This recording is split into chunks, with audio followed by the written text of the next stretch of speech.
Welcome back to Dr. Josefina's Way, and I'm Laura Guttridge. A little bit about myself. I am an animal activist. I am an author for children's books, and I hold a degree in philosophy. And Dr. Josefina and I have been doing the show for over 10 years. Yes. So we were just talking about how many shows we have. It's like, I was thinking 150. She's like, no, it's closer to 400. I'm like, oh my goodness. Yes. So anyways, the lesson of the day is discovering your purpose. And I think everybody wants to discover their purpose. I think about this now and then, I'm sure. It's a burning question we as humans have. And you provide a technique for discovering this. Yes. Because, we can kind of get lost about trying to, because we have a lot of likes and, things we would like to be doing, but, how to focus on that one thing that is our passion. Yes. And the first thing you mention is to dream a dream that, well, let me rephrase that. What would your dream be if it was going to be successful? Yes, if it was going to be a dream that, was for sure. Yes. And without fail. Yes. So what would that dream be? And you say that most successful people do this. Yes. They are big dreamers. Yes. And, my husband is a big dreamer. He's always dreaming about, having a big place in Colorado. And, he envisions this. Yes. And he always talks about it. And I think it's just very endearing that he thinks about these things. Yes. So, and he's a very successful person, but Yes. he still is reaching out and dreaming about things. So have that in your mind and ask yourself, what is that dream that I would have that would be foolproof? Exactly. And now one thing is, the dream that you had when you were in your 20s, yes, it's not going to be the same when you are in your 40s, for instance. So we can upgrade our dreams. Exactly. Okay. Exactly. So sometimes people think, when I'm going to college and I graduate and then I get married and I have my kids and that's the end of life. It's a mistake. That's not life. Right.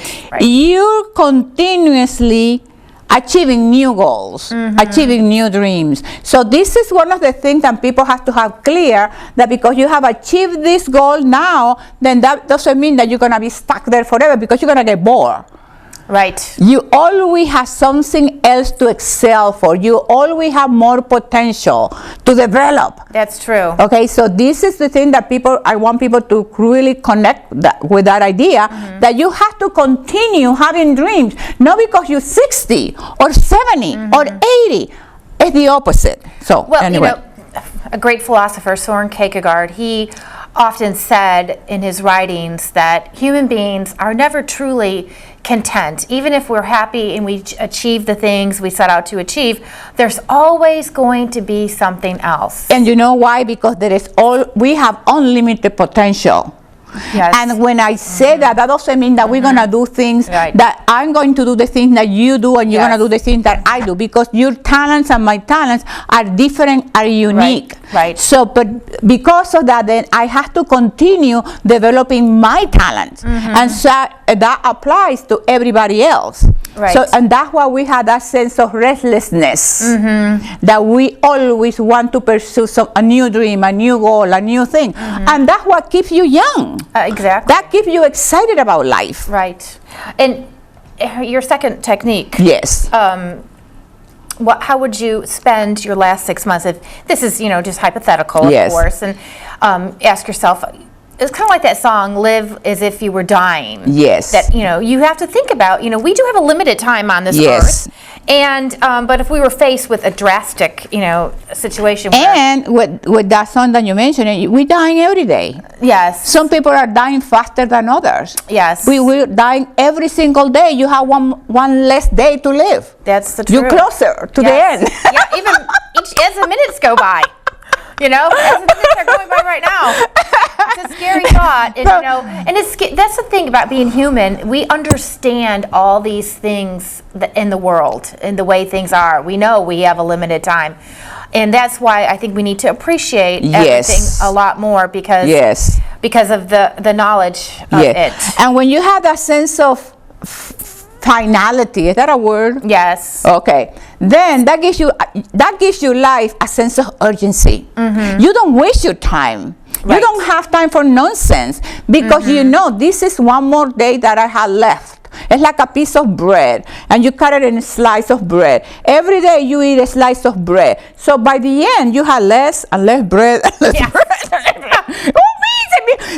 My bread is gone. My life is gone. What happened to me? Right. What happened to my dreams? Exactly. And that's the thing. You talk about the urgency that you have to place on your dreams. Yes. Because if you don't, we can just, lollygag through life, and the original dream that we had back when we were younger was never even realized. Exactly, and that's what I say in the lesson, that you look back when you were 4 to 7 years old. What did you like to do then? Because that's the secret. Right. What you used to enjoy then, that's exactly what you should be doing now as an adult.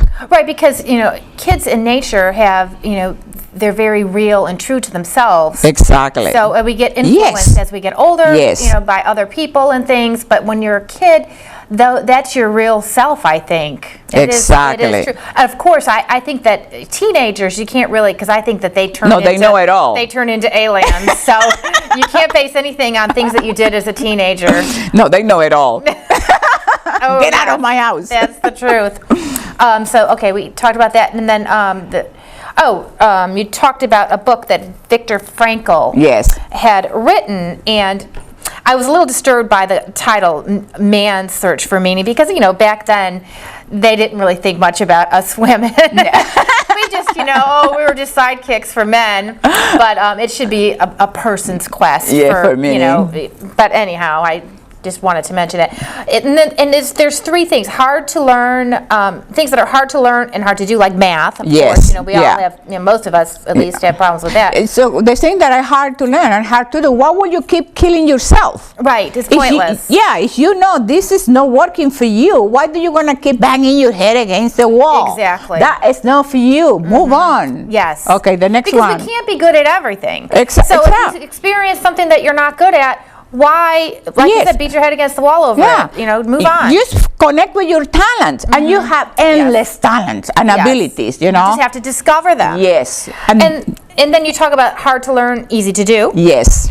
And that's like riding a bike, riding a car, tying your shoes. Yeah, those things that they seem so difficult at first, and it's like, oh, this is easy. Yes, now you do it automatically, free-flowingly, easily. You get in your car and you don't think about it. Yeah. But when you were learning how to drive the car, oh my God, that was hard. Or tying your shoes, or riding a bike. With my daughter, I'm trying to teach her how to tie shoes, and she's making such a big deal about it. And I'm thinking, well, I guess it is kind of hard. That's one of the things that are hard to learn. Yes. So you gotta be patient. Yes. And then the easy to learn and hard to do physical labor. Yes, and it's true. You can learn how to dig. If you're walking in your yard all day long, at the end of the day, you're dead. Right, and that's kind of like beating your head against the wall too. I mean, you can't keep that up for the rest of your life. Yes, exactly. So you have to get to the point where you have to hire somebody. We're almost out of time, and so we got this. The last one. Easy to do and easy to learn. Now that's the key, right? Okay, I didn't want to not get to that one. But those are the things that you should, like, you love your bodybuilding and you love being a life coach. Yes. And it's something that you enjoy. And so I love doing the TV. I get lost just writing for the show. Yes. So you found, your that's my sense thing. Yes. And that's why you're so good at it, because you enjoy it and you're good at it. Yeah, I love it. I mean, and then so are you. Oh, thank you. Okay, thank you for all your comments, email. Keep it up, keep it good, keep it positive, keep it good, baby. Thank you very much. Mwah! I love you. Bye. I love you. Ciao.